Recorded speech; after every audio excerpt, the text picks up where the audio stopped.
Jeudi 21 février 2013. Bonjour, bonsoir à tous. L'information sur votre petit écran. Bienvenue dans cette édition de Nouvelles Pulsations, l'essentiel de l'actualité de la journée. À la une de l'actualité, justement, Jean-Claude Duvalier fait l'objet d'un mandat d'amener.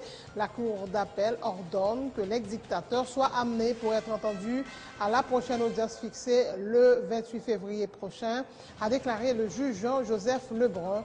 L'ancien président à vie a boudé pour la troisième fois ce jeudi une convocation des juges. Le fondement juridique retenu par les juges est erroné, selon les avocats de l'ex-dictateur qui avaient plaidé l'incompétence de la Cour d'appel du fait qu'ils avaient saisi la Cour de cassation. Jean-Claude Duvalier est accusé de détournement de fonds, de vol, de biens publics et de corruption. Le ministre de la Justice a répondu à une convocation du Sénat pour faire le point sur le décret controversé du 31 juillet 1986, exhumé lors des festivités carnavalesques. Maître Jean-Ronel Sanon a indiqué n'avoir fait qu'utiliser un texte qui n'a pas été abrogé pour garantir l'ordre public alors qu'il disposait d'informations selon lesquelles des personnes se prépareraient à semer le désordre pendant le carnaval. Un complot a été déjoué contre le sommet de la CARICOM à Port-au-Prince le 18 et 19 février dernier, annoncé mercredi soir le Premier ministre Laurent Lamothe. 8 individus planifiaient de tirer des coups de feu devant l'hôtel Oasis et d'ériger des barricades, de détruire des tentes à l'entrée du Caribbean Convention Center. Les deux hôtels retenus pour l'événement, selon le chef du gouvernement, Laurent Lamothe, qui n'a pas révélé l'identité des comploteurs. Doit-on parler au passé de la commission bilatérale chargée de désigner les représentants du corps législatif au Conseil électoral? Le sénateur Steven Irvinson Benoît confirme que la commission a cessé toute activité, évoquant de sérieuses divergences entre députés et sénateurs. 63 personnes ont été renvoyées par devant le tribunal criminel dans le cadre du détournement de 10 millions de gourdes du programme de scolarisation universelle gratuite et obligatoire. Sur la liste, l'ancien directeur départemental adjoint de l'Éducation nationale du Nord-Ouest, Alcidonis Henry, en cavale, comme la plupart des inculpés. Selon l'ordonnance du juge d'instruction Vinck-Sétienne, le magistrat ordonne la restitution des fonds détournés et la libération de Kilo Selima, Watson Selima et Adesh Magdalema, emprisonnés depuis l'ouverture de l'enquête il y a environ 9 mois. Plus de 50 personnes, en majorité des civils, ont été tuées à Damas ce jeudi dans un attentat suicide à la voiture piégée qui a dévasté une artère proche du siège du Parti basse. Une attaque dénoncée aussi bien par le régime que par l'opposition. Et en sport, la sélection nationale U20 éliminée de l'ultime phase des éliminatoires de la Coupe du Monde. Les jeunes grenadiers ont été battus mercredi soir 1-0 par le Costa Rica Puebla au Mexique. Voilà, mesdames et messieurs, pour le menu du journal.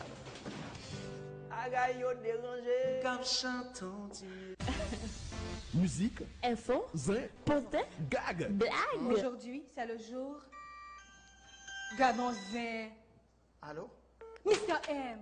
VIP, variété info plaisir. Tous les vendredis 8h du soir, reprise dimanche 6h du soir et mardi midi sur Télé Pluriel, la chaîne 44. VIP, l'anti-stress absolu. L'année qui porte 365 jours, c'est une année homosexuelle. VIP, le meilleur du divertissement sur la chaîne 44.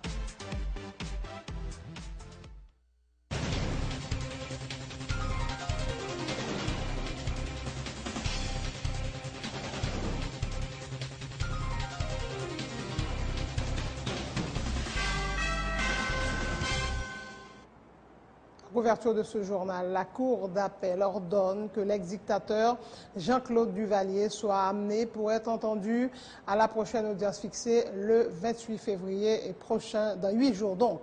Il y a lieu pour la Cour de déclarer que la comparution de Jean-Claude Duvalier s'avère impérative, a déclaré le juge Jean-Joseph Lebrun. Le fondement juridique retenu par les juges est erroné selon les avocats de l'ex-tyran. L'ancien président à vie a boudé pour la troisième fois ce jeudi une convocation des juges. Jonas Doriska. Après que l'ancien dictateur Jean-Claude Duvalier eut boudé 3 convocations de la Cour d'appel, le juge Jean-Joseph Lebrun a décidé, sur requête de la partie civile ce jeudi, de lancer un mandat d'amener contre l'ancien président à vie.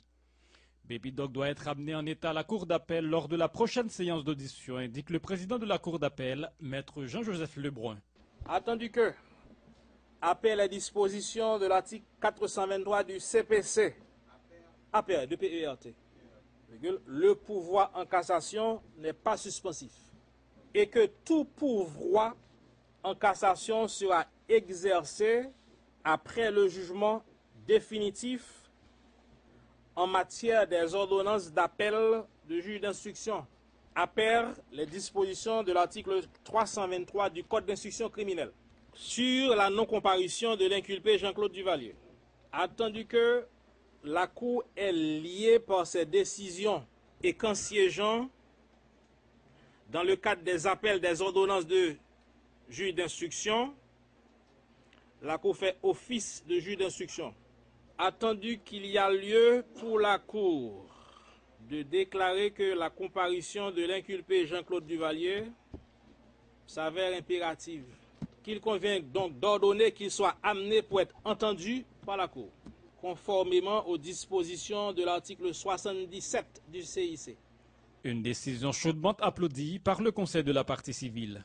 Par comparaison, en état, il n'y a pas amené.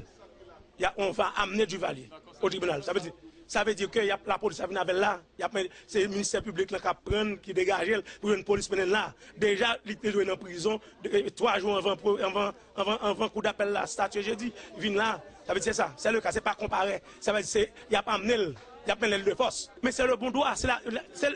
Nous, en tant qu'avocats, nous sommes esclaves de la loi. C'est l'article 77 du code que le juge d'instruction l'a appliqué. C'est pas blablabla, mettre dans le juge. C'est ça. C'est tout simplement ça. C'est l'article 77 du code d'instruction criminelle. C'est ça. C'est l'application de la loi. Cependant, pour les avocats de Jean-Claude Duvalier, le fondement juridique retenu par la Cour d'appel est erroné, car cette affaire est régie par le Code de procédure pénale. Le rôle du ministère public, éminemment, c'est de dire le droit. Chaque fois qu'il dit le droit, vous voyez que sa position a été immédiatement écartée par la Cour.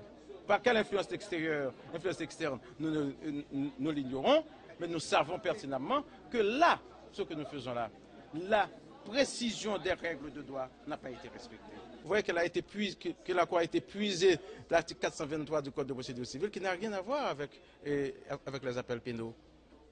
Bon, malheureusement, j'ai dit, bon, c'est dommage de voir ça. Parce qu'il y a un arrêt de la Cour de cassation de 1941 qui précise que admettre l'admission même de la qualité de partie à un groupe d'individus, cette décision revêt un caractère définitif. Les avocats de l'ancien dictateur avaient annoncé mercredi avoir exercé un pourvoi en cassation qui dessaisit la cour d'appel du dossier. En ce sens, Jean-Claude Duvalier ne peut plus se présenter par devant les juges de la cour d'appel. Mais pour ces derniers, le pourvoi en cassation n'est pas suspensif. Jean-Claude Duvalier est accusé de détournement de fonds, de vol de biens publics et de corruption. Plaignants, militants, des organisations des droits humains, tous ont vivement salué la décision de la Cour d'appel ce jeudi. Tour à tour, Robert Duval, Raymond Davius, des victimes du régime des Duvalier et de Daniel Magloire du collectif contre l'impunité et d'une déléguée d'Amnesty International, Béatrice Vaugante. C'est ou pas en avant que lié, dans le sens que c'est pas la discrétion du dictateur Jean-Claude Duvalier et criminel là, c'est au mandat d'amener que vous voyez, monsieur, pour que vous puissiez contraindre monsieur Vini. Il faut que le ministère public là elle fait travailler les Kounia là, c'est ça. Elle chercher monsieur, elle forcer monsieur Vini. C'est son résultat de lutte. Il y a des avancées, il y a des reculs. Bon, ça soit avancé. N'espérons que nous ne pas bien recul sur ça, tu vois. Mais nous avons lutté chaque bagaille. Ouais, ça solide. Chaque bagaille qu'on réalise, c'est un pile effort, un pile gourmet pour faire. Moi-même, Raymond Davis, moi, c'est une preuve vivante. Si moi, le Gérard Dalvi, jodi, qui était capitaine à l'époque, qui quittait la mer au grade de major, on va demander est-ce qu'elle bat dans SD et par contre, les victimes, les gens qui sont en prison, manger à pied, pousser manger à pied pour le bail. Mais est-ce que moi, Raymond Davis, Jean-Claude Duvalier va me juger? Moi, je dis non. Sur ma vie, puisque pas écrit encore pas bonheur, sur ma vie, Jean-Claude Duvalier a jugé. Mais qui ça va faire? Pour une grande raison. Pour une grande raison. Oui, pour une grande raison. S'il accepte le bafoué, affront ça, c'est pas une question de Jean-Claude Duvalier, mon avis. C'est une question de Haïti et peuple haïtien. Je m'a rappelé que depuis 7 février, c'est nous-mêmes qui t'avons demandé ça. Nous t'avons dit que ce n'est pas acceptable pour on inculper les bonnes victimes. toujours à passer tribunal en bêtise, ça mettait autorité tribunal en cause. Ça veut dire n'importe qui, la justice après l'eau et pour l'ido du pas venu ou pas venu, sont manqués de dégâts vis-à-vis de tribunal. Ça veut dire ou dire pas prendre pour rien, il pas qu'à convoquer ou même ou pas là pour répondre à moun ou pas de personne ou rien. C'est comme si les suppositions comme son président a vie toujours. Le président a vivre dit que journée jeudi a moun qui président pas ta président parce que comme Jean-Claude Duvalier vivant c'est lui qui président toujours, c'est ça veut dire président à vie. Rendez-vous c'est jeudi 28 février pour que Jean-Claude Duvalier y a mené n'y pas mandé s'il veut vini, s'il en vit vini, s'il sous ça, y a fait vini. Ça comme il n'y a pas passeport diplomatique non men. Ou bien doit poser des questions, est-ce que d'ici jeudi, à sa fin au pile jour. Nous-mêmes, nous avons un sérieux contenu contre M. Duvalier en termes de violations et d'allégations de violations graves en termes de droits humains.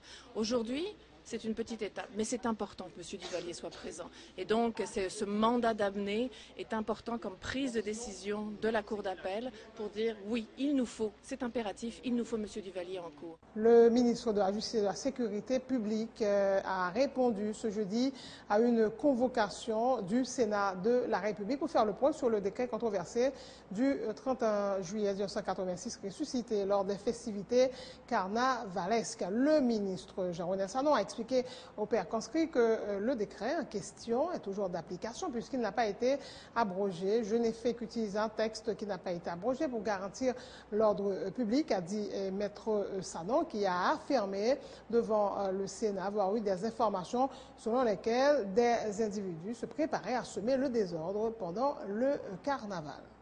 Les questions de motivation, je vous dirai, monsieur le président honorable qu'en ma qualité de ministre de la Justice et de la Sécurité publique, je suis investi d'une mission qui est de préserver la paix des rues, la paix publique. Et sous la base des formations fiables qui me sont parvenues, ou des individus qui seraient mis ensemble pour semer le trouble et les mois parmi la population à l'occasion des festivités carnavalesques. Donc j'ai cru, il était de mon devoir en tant que responsable de l'État, responsable ratifié par vous de prendre des responsabilités. Et j'ai ne pu prendre cette responsabilité que dans le cadre de la loi. Tout d'abord, j'ai fait appel au code pénal et j'ai feuilleté, j'ai vu les dispositions qui étaient applicables à la circonstance.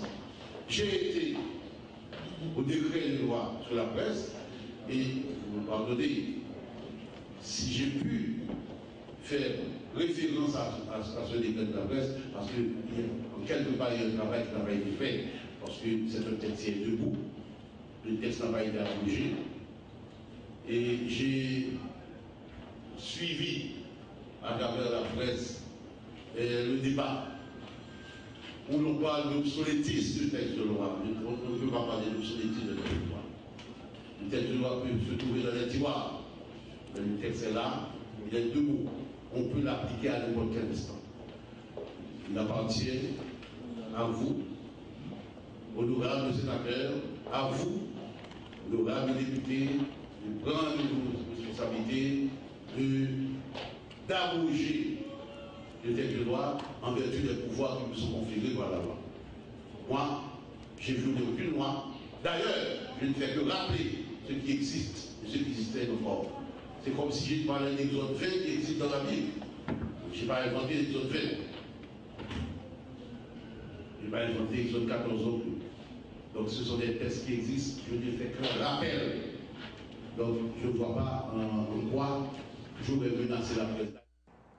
Le président de la commission justice et sécurité du Grand Corps, pas du tout satisfait de sa rencontre avec le garde des Sceaux de la République. Le ministre Sanon n'a fait que chercher à défendre la position du gouvernement, a dit Pierre-Francky Exius, qui estime qu'aucun groupe organisé de la société n'est à l'abri des menaces de l'actuel gouvernement.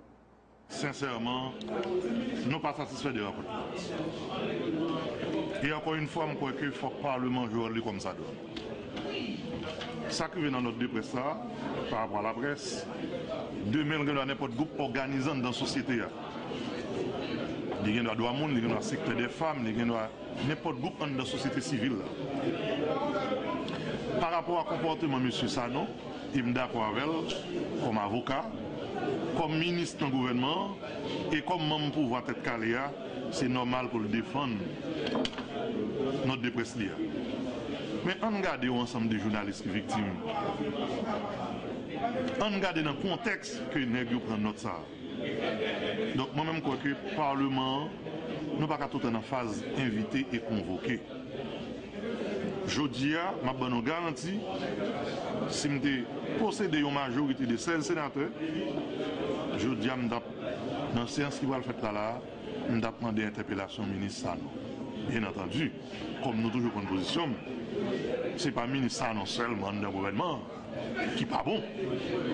Commencer sur le chef du gouvernement, son gouvernement qui a toute faiblesse.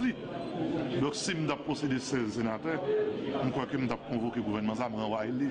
On va bien ça pour cette majorité là. Je crois que c'est ça qu'on a fait. Bien longtemps, nous commençons un dialogue, nous avons réfléchi. Pas oublier à chaque fois la situation a empiré, il y a des problèmes, il y a pile d'autres sénateurs qui parlent de l'avancer. Il y a bien avancé. Puis on comprend, parce que je dis, la presse c'est les qui véhicule l'information.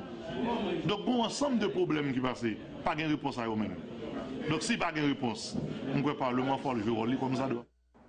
Un complot a été déjoué contre le sommet de la CARICOM à Port-au-Prince le 18 et 19 février dernier, annoncé mercredi soir le Premier ministre Laurent Lamotte. Lors d'un conseil de gouvernement à primature, 8 individus planifiaient de tirer des coups de feu devant l'hôtel Oasis où séjournaient les chefs d'État et de gouvernement de la CARICOM et d'ériger des barricades et de détruire des tentes à l'entrée du Caribbean Convention Center où se déroulait la rencontre. L'identité des comploteurs n'a pas été révélée par Laurent Lamotte. On a félicité la police, toute force de sécurité, tout qui était déjoué un complot qui t'a fait pour déstabiliser le sommet ça. Et le complot ça a gagné 8 personnes là-dedans. La force de sécurité a réussi à déjouer pour que tu aies tiré devant l'hôtel Oasis là. Ensuite, tu as mettre roche avec boulet caoutchouc devant l'hôtel Caribéa. Donc, grâce à la vigilance ministre justice là, eh bien, nous réussissons à jouer complot ça. Et nous réussissons tout établir une communication sécuritaire pour nous capables de voir qui le bail va fait avant que vous faites. Donc ça, il faut continuer tout le travail sur la sécurité pays. Jean-Ministre l'a dit l'Haïti est un pays sûr, donc on nous Québec Haïti un pays sûr. Et on travaille avec toute la police, toute force de sécurité. On travaille tout avec le ministère de l'Intérieur, c'est tout le monde pour que nous puissions continuer Québec pays sûr. Voilà, une question doit en parler au passé de la commission bicamérale chargée de désigner les représentants du corps législatif au conseil électoral. Le sénateur Steven Irvinson Benoît confirme que la commission a cessé toute activité, évoquant de sérieuses divergences entre députés et sénateurs. La commission campée, elle n'a pas jamais campé encore, parce que je crois qu'elle passe là trop. Et entre députés et sénateurs, députés ont campé son décision claire, c'est pour choisir moun.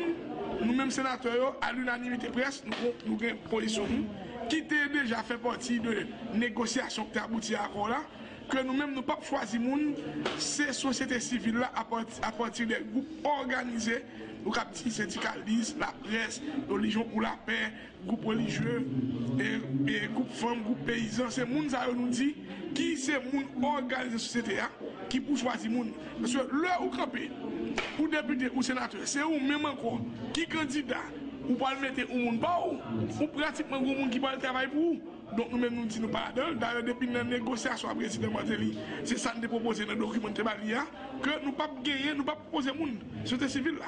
Donc comme député on pas parler, hier sénateur Alvin président député Alvin président on a ballon même deux présidents pour dégager au coup mettre pour sortir pour venir issue à problème ça. D'ailleurs, quand nous connaissons commission à 16 personnes, comme on va demander pour 17 personnes travailler ensemble. Maintenant, je fais expérience en commission déjà. Dès pour commission, il y a plus que 5 personnes, il n'y a aucune production possible. Il y a un groupe qui est dans la radio qui parle en pile. Il y a 3 personnes qui travaillent. L'offre une produit document. Les gens qui ne peuvent pas travailler, ils vont tout consacrer ou faire le sang eux-mêmes. Donc, moi, je dis président, je vais dans la commission, je vais dans la commission. Pour ne pas bloquer, je ne vais pas dire que je vais. Mais moi, je connais les commissions de 17 personnes, de 15 personnes, de 12 personnes, de 10 personnes, pas jamais produit ici dans le même date dans le Parlement, nous ça. Donc, ne tête pas commission crasée. C'est une fois, il y en a qui très poli, qui dit commission fonti camper, ne tête pas commission crasée parce que j'aimerais dire différent entre députés et sénateurs, ils n'ont pas qu'à réconcilier. Donc, je veux dire, il y a deux leaders dans la chambre, c'est le président de la président Tolbert, que fait preuve de leadership pour jouer une solution. 63 personnes ont été renvoyées par devant le tribunal criminel dans le cadre du détournement de 10 millions de gourdes du programme de scolarisation universelle gratuite et obligatoire. Sur la liste, l'ancien directeur départemental adjoint de l'Éducation nationale du Nord-Ouest, Sidonis Henry, en cavale comme la plupart des inculpés. Seulement 7 sont en détention selon l'ordonnance du magistrat instructeur Vinx Etienne. Le juge ordonne la restitution des fonds détournés et la libération de Kilou Selima, Watson Selima et Adesh Magdalema, emprisonnés depuis l'ouverture de l'enquête il y a un peu plus de 9 mois. Emmanuel Paul. Ce sont au total 63 personnes qui sont déférées par devant le tribunal criminel siégeant sans assistance de jury dans le cadre du dossier de détournement de fonds destinés au programme de scolarisation universelle gratuite et obligatoire pour tous dans le département du Nord-Ouest. Selon l'ordonnance de renvoi rendue par le magistrat instructeur Vinx Etienne, ces individus sont inculpés de détournement de fonds publics, faux, usage de faux et association de malfaiteurs au préjudice de l'État haïtien. Cette décision est adoptée suivant les articles 130, 109, 110, 44, 224 et suivants du Code pénal. Les présumés criminels sont classés en 3 catégories. Dans la première, on trouve les nommés Alcidonis Henry, Frangeline Pierre-Charles et Maërus Sylvestre comme les principaux auteurs. Dans la deuxième catégorie, il y a les co-auteurs Ovensi Grasse, Lazare Saint-Martin, Timolien Idjenel et Claude René Joseph. Dans la troisième et dernière catégorie, il y a une pléiade de complices. Cette enquête a été diligentée suite à une plainte de la Direction générale de l'unité de lutte contre la corruption qui avait constaté des irrégularités dans la gestion des fonds destinés au programme d'éducation gratuite. Le DG de l'ULCC, Antoine Atoriste, se félicite de l'aboutissement de cette investigation. Dans le cadre de ça, nous avons actuellement 10 hauts cadres de Port-de-Paix qui sont en prison et il y a près de 50 faux, alors 50 directeurs d'école et faux directeurs d'école qui actuellement attendent jugement. Et tout cas actuellement qui est en prison, il n'y a pas aucun texte de loi qui est capable plus que 3 ans en prison. Et nous avons donc, si loi ça passe, toute vingtaine de cas et 150 cas par le sortir. Si la loi ça finit sorti, n'a gagné effectivement des condamnés et impact absolu. Sur les 63 personnes inculpées, 7 sont en prison. Une cinquantaine sont en fuite, dont l'ancien directeur adjoint de l'éducation du Nord-Ouest, Alcidonis Henry, qui fait l'objet d'un avis de recherche international. Grasso Vinci et Orisnel François. Dans son ordonnance rendue le 7 janvier 2013, le magistrat instructeur ordonne qu'elles soient mises aux arrêts dans le meilleur délai et leurs biens confisqués afin de restituer à l'État haïtien les fonds détournés. Le juge Vinx Etienne ordonne également la libération de Kilouka Selima, Watson Selima et Adesh Magdalema, détenus depuis l'ouverture de l'enquête il y a 9 mois, s'ils ne sont pas retenus pour autre cause. C'est la fin de ce journal. Le dernier rappel des titres, Jean-Claude Duvalier fait l'objet de mandat d'amener. La Cour d'appel ordonne que l'ex-dictateur sera amené pour être entendu à la prochaine audience fixée le 28 février prochain, a déclaré le juge Jean-Joseph Lebrun. L'ancien président à vie a boudé pour la 3e fois ce jeudi une convocation des juges. Le fondement juridique retenu par les juges est erroné, selon les avocats de l'ex-dictateur, qui avaient plaidé l'incompétence de la Cour d'appel du fait qu'ils avaient saisi la Cour de cassation. Jean-Claude Duvalier est accusé de détournement de fonds, de vol de biens publics et de corruption.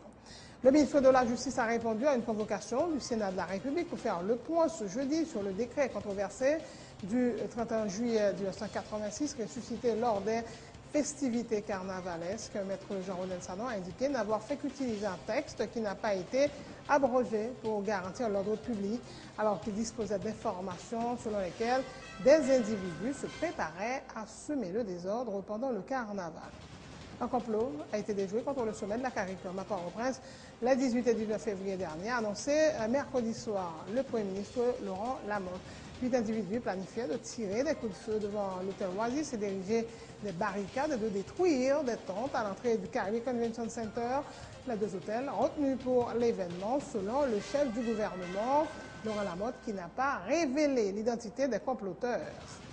Doit-on parler au passé de la commission bicamérale chargée de désigner les représentants du corps législatif au Conseil électoral? Le sénateur Steven Irvinson Benoît confirme que la commission a cessé toute activité évoquant de sérieuses divergences entre députés et sénateurs.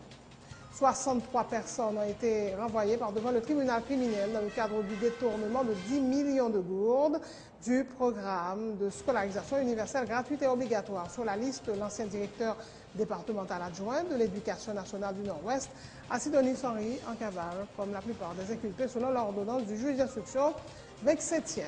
Le magistrat ordonne la restitution des fonds détournés et la libération de Kilo Selima, Watson Selima et Adesh Magdalema, emprisonnés depuis l'ouverture de l'enquête il y a environ 9 mois. Dans l'international, plus de 50 personnes, en majorité des civils, ont été tués à Damas ce jeudi dans un attentat suicide à la voiture piégée qui a dévasté une artère proche du siège du Parti Basse. Une attaque dénoncée aussi bien par le régime que par l'opposition. Et puis en sport, la sélection nationale U20 éliminée de l'ultime phase des éliminatoires de la Coupe du Monde.